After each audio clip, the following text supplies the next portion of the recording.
How to migrate Zimbra to Microsoft 365 easily and securely. Try SysTools Zimbra to Microsoft 365 Migration Tool. Let's discuss key features. You can migrate your entire Zimbra data to Microsoft 365, including emails, contacts, calendars, and documents. You get full control over the migration. Apply filters, map users easily, and even mark important accounts for priority migration. You can track everything in real time. Check what's pending, in progress, or done using the dashboard and switch between list or grid view. The migration is secure and flexible. Validate both servers, control the speed with a slider, retry failed ones, and download detailed reports. To download the software, open Google and search for SysTools Zimbra to Microsoft 365 Migration Tool. Now click on the first link. Then click on the download button. Once downloaded, simply install the software on your system. This is the interface of the SysTools Migrator software. To begin, you need to activate the software.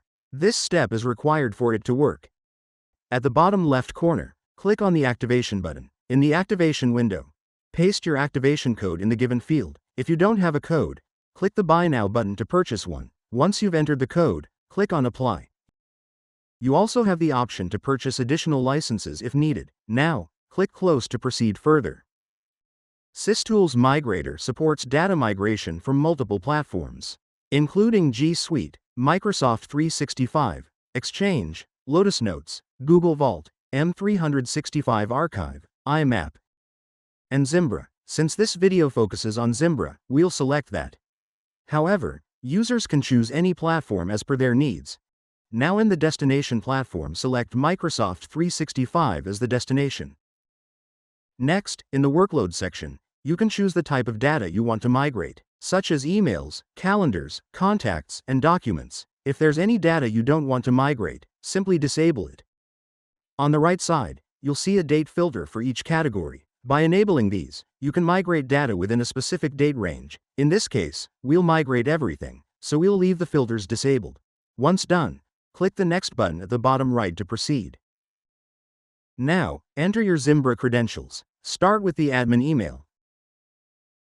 Then enter the admin password just below it. In the Zimbra server field, enter the IP address of your Zimbra server. Make sure your system is connected to the same network as the Zimbra server, and ensure that the IP address or default gateway matches. Next, click the Validate button on the right. If validation fails, it likely means the credentials are incorrect or the IP address doesn't match, so double-check those details. Once validated, click the Next button at the bottom to continue. Now, enter the Microsoft 365 credentials where the Zimbra data will be migrated. Start by entering the admin email. In the Application ID field below, enter the application password. Note that this is not your regular password. You'll need to generate it from your Microsoft account. Once entered, click the Validate button on the right. If validation fails, recheck your Microsoft 365 credentials. After successful validation, click the Next button at the bottom right to proceed. In the User section, you'll see three options. The first is Fetch Users. This automatically retrieves users from the Zimbra account you've connected. Next is Import Users, which lets you manually import users using a CSV file. And the Download Template button provides a sample CSV format to help you prepare that file. To use the import option, first download the template. Clicking on Download Template will download a sample file. Now, open the folder where it was downloaded and open the file. It will be in CSV format.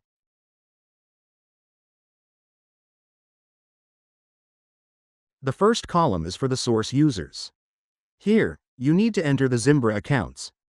The second column is for the destination users. This is where you add the Microsoft 365 accounts to which the Zimbra data will be migrated. In the Marked for Execution column, you can set it to true or false. If it's set to true, that account is allowed for migration. If false, it will be skipped. The last column, Ignore License, lets you control license usage. Set it to true if the user should not use up a license, or false if they should. save it as a CSV, and then use the Import Users button to upload it. For this demo, we'll go with Fetch Users. Let's click it and see how many accounts it retrieves. Now click Continue. It has successfully fetched 8 users. Click OK to proceed. On the top left, you can select the users you want to migrate. In the Priority section, you can assign priority to specific accounts, so they get migrated first. To assign priority, simply click the star icon next to the user. Once it turns bold, that user will be marked as a priority for migration. Under Source Email, you'll see a list of all user accounts from Zimbra. In the Destination Email column, enter the corresponding Microsoft 365 account for each user. If you have many users, use the search bar to quickly find specific ones. On the right, you can filter the user list by categories like All Users, Permission Failed, or Permission Succeeded. There's also a Show Selected button. It will display only the users you've selected for migration. Now, in the Destination field, re-enter the Microsoft 365 account details we used earlier, then click on Validate in the top right corner.